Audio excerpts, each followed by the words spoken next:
Peace and power to you for the journey, family. You may want to get outside while you can.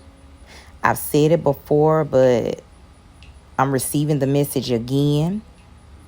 We'll be back in the house for a while, momentarily, Only the Most High knows the day and the hour, but we will be back in the house like we were before. If you know, you know.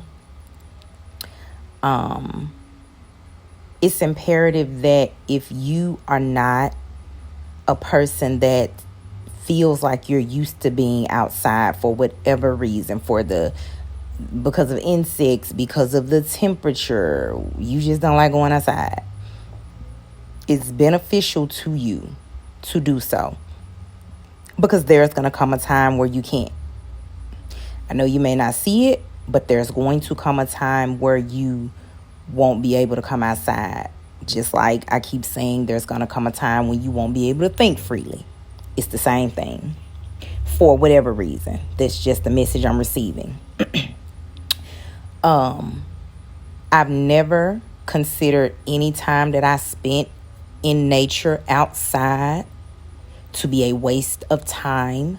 It is the most valuable thing you can do for yourself, is be out in nature, breathing fresh air,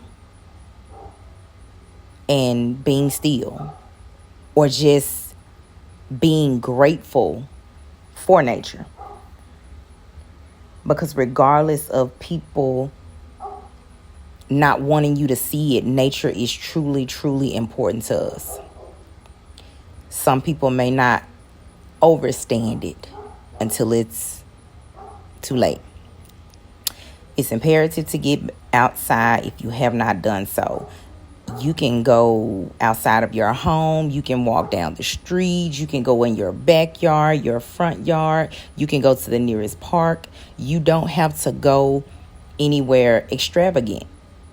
But just being outside, the freedom of being outside, embracing and becoming one with nature is a privilege that most people don't see as a privilege, and they take advantage of it until it's too late.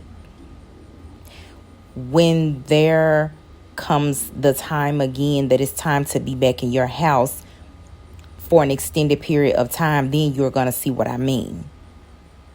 There's no better air to breathe than the air outside.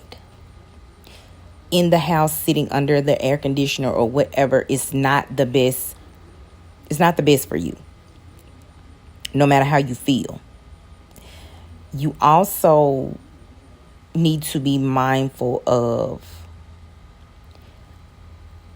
preparing your body to adjust to temperature changes, and not only temperature changes, but in the event of when there is a shutdown of the grid and you don't have access to maybe air conditioners or heaters or however this is going to go. Only the Most High knows.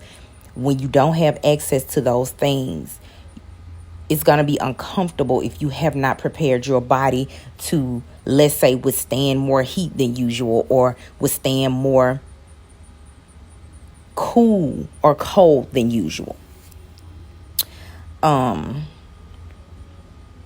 It's also important to prepare your mind. I've said this before.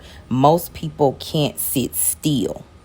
Most people can't sit with themselves. Most people can't be quiet and meditate, which is only listening to the Most High, or to your higher self, however you see it. Most people can't do that. So just imagine, like when we were in the house before, how things went when people had to be in confinement, in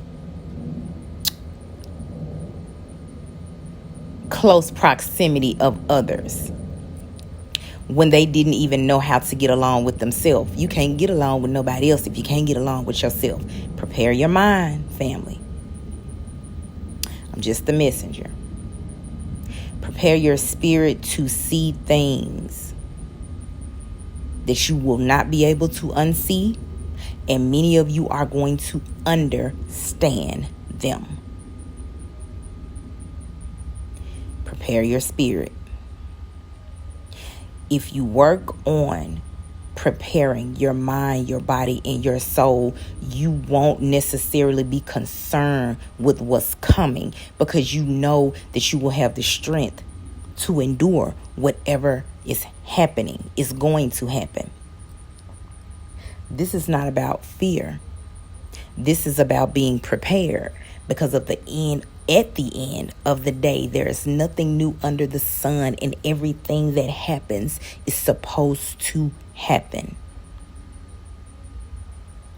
Warning comes to prepare you in any event, in anything that is going to happen.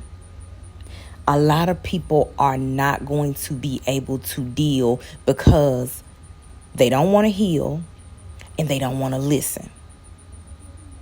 I've said before, if you don't listen to anyone or anything else, listen to yourself. I heard someone say last evening, if you're feeling some type of way in the world right now, you're not crazy, you're not tripping. There is something going on. They didn't get deep into it. They didn't talk about religion. They didn't talk about conspiracies. They didn't talk about none of that. But they were speaking the truth. They said, you're feeling this way because there is a shift. There is something going on. The way to endure it and overcome it is to be prepared. I've said it before and I'll say it again, family. I'm just the messenger. You don't have to listen to anything that I say. Listen to yourself. But I guarantee you this one thing. I would rather be safe than to ever be sorry. Peace and love.